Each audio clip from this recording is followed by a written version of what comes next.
Olá, meus amigos, minhas amigas, sejam muito bem-vindos, bem-vinda. É um prazer tê-los aqui conosco novamente. Eu me chamo Alexandre Leite.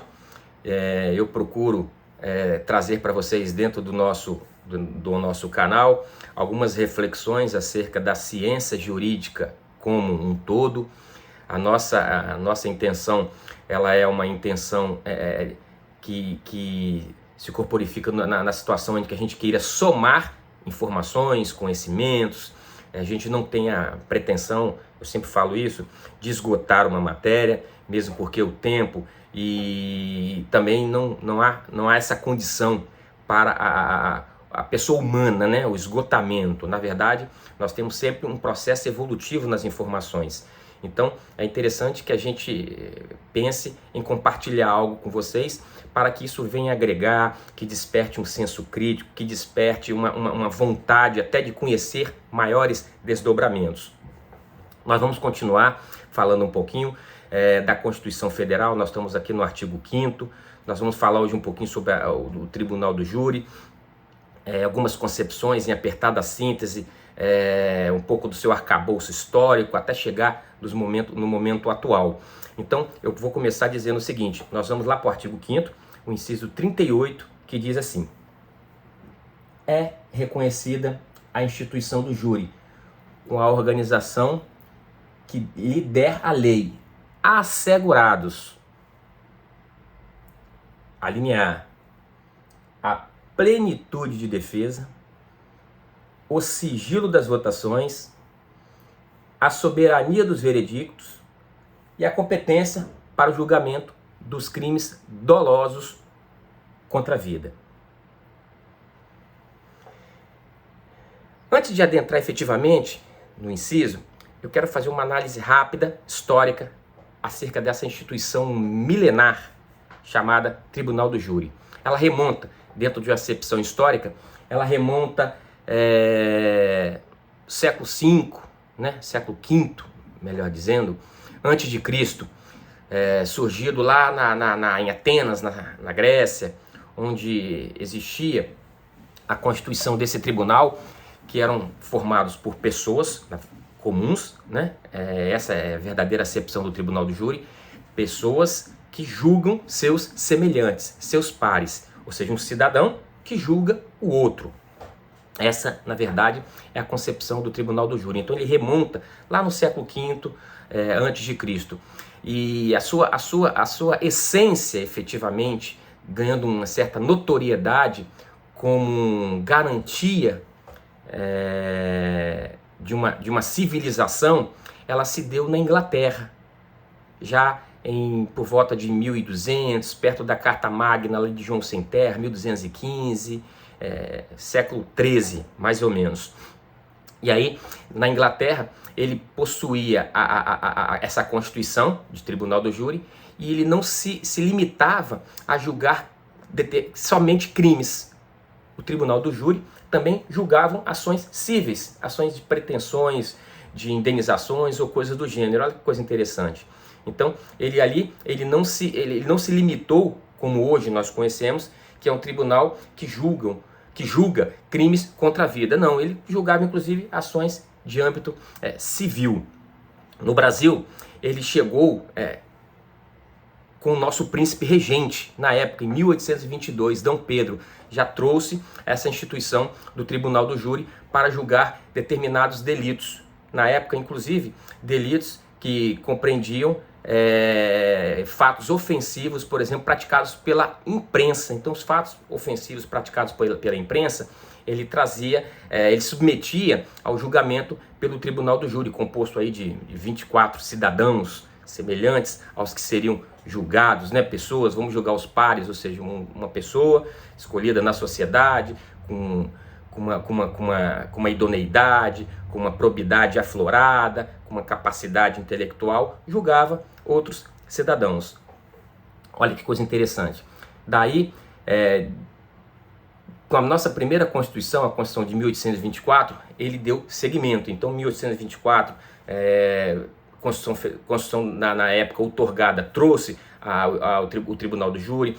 A nossa primeira Constituição republicana de 1891 também trouxe, a de 34 também. Somente a Constituição de 37 que não teve a previsão lá no seu arcabouço da instituição do júri, a despeito de ter sido acrescida posteriormente por um decreto-lei, mas na Constituição de 1937 não havia a previsão do Tribunal do Júri. E aí depois retornou, né, a ser incorporada na Constituição de 46, de 67, finalmente chegando na Constituição de 88. Então, essa breve história acerca do Tribunal do Júri é interessante para a gente começar a adentrar um pouquinho efetivamente no nosso objeto de reflexão. Pois bem, ele começa dizendo: é reconhecida a instituição do júri com a organização que lidera a lei, assegurados. Essa terminologia, assegurados, ela quer dizer o seguinte: essas alíneas que estão ali embaixo, que nós vamos falar uma por uma, elas têm que existir. Elas não podem sofrer alterações. Eu diria para vocês, elas já são consideradas cláusulas pétreas, pedras fixas, à luz da Constituição Federal. Assegurados. Nada obsta, nada impede que haja, por exemplo, um acréscimo. Assegurados. Ou seja, esses direitos são já assegurados, o que não implica em dizer que eu posso acrescentar outras situações. Eu posso acrescentar outras particularidades. Por exemplo, eu posso prever um aumento através de uma lei infraconstitucional, lei infra abaixo da Constituição. Eu posso prever um incremento de outros crimes para serem julgados no Tribunal do Júri. Hoje não é assim que existe. Hoje, somente os crimes dolosos, tentados ou consumados contra a vida. Mas nada obsta que eu pudesse acrescentar esse rol através de uma legislação infraconstitucional. Então, assegurados, 2 pontos, começa com a linha A. A plenitude de defesa. Olha que coisa interessante. A plenitude de defesa. Quando a gente estuda o direito, a todo momento a gente ouve, né, princípios que eles são afetos à garantia do processo legal. Nós sempre estudamos, nós sempre ouvimos, compartilho com vocês, esses 2 princípios, ampla defesa e contraditório. Perceba, ampla defesa. O júri é assegurado a plenitude de defesa. A nomenclatura está diferente. Ampla, plenitude. Ampla defesa. Ela é vasta, ela é extensa, mas ela não se exaure. Plenitude de defesa, completude, completa, ela é, eu diria, ela é mais ampla do que a própria ampla defesa. Ela é completa, é uma defesa que traz acepções não somente jurídicas, podendo ser utilizado acepções religiosas, morais, sociológicas, dentro de uma composição de uma defesa. Então, observem essa primeira terminologia. Plenitude de defesa, que se difere da ampla defesa como no processo em geral. Então, no Tribunal do Júri, não prevalece somente a ampla defesa, como em todos os outros processos que nós conhecemos. Prevalece a chamada plenitude. Eu posso transcender aspectos jurídicos. Continuamos. O sigilo das votações. A sigilosidade das votações é uma garantia para aquelas pessoas que estão, aqueles 7 jurados que estão ali presentes no Tribunal do Júri, e inclusive com uma particularidade, diferente do poder judiciário, especificamente dos juízes que exercem a jurisdição, que julgam. Os juízes, eles sempre precisam motivar, eles precisam dizer por que eu estou condenando, por que eu estou conferindo esse direito, por que eu estou declarando esse direito. precisa. Motivação, ela é garantia também constitucional. A motivação da decisão. O tribunal do júri não precisa. O jurado pode dizer sim ou não sem externar a sua motivação. Não precisa dizer porque condenou ou porque vota condenando ou vota absolvendo. A decisão dele é imotivada. Daí essa garantia dessa sigilosidade. Percorramos a soberania dos vereditos. Soberania. A decisão ali, ela é soberana. Ela faz efetivamente a justiça para aqueles fatos.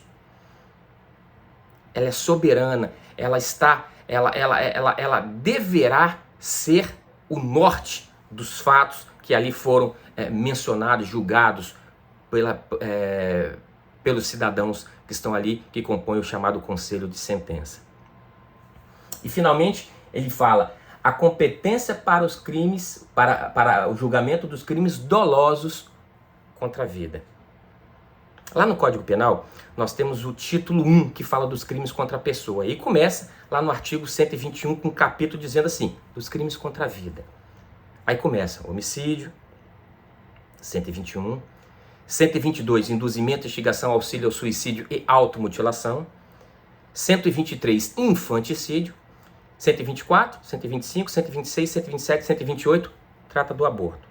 O artigo 129 já é um outro capítulo que fala dos crimes de lesões corporais. Então, do artigo 121 ao artigo 128, a previsão é que, em caso de cometimento desses crimes, o júri, o tribunal do júri, será o órgão, será o juízo competente para promover o julgamento. Repito, pode haver uma ampliação desse rol. Pode haver uma ampliação através de leis infraconstitucionais dos crimes que são submetidos ao tribunal do júri. Por quê? Porque são assegurados. Esses são assegurados, não pode haver supressão, mas pode haver a ampliação desse rol. Então, gente, se vocês acham interessante a forma de abordagem, se vocês gostaram dessa reflexão, eu vou procurar sempre fazer uns vídeos curtos, até para não ficar muito cansativo. Mas vamos lá, no meu canal, Conhecendo o Direito com Alexandre Leite.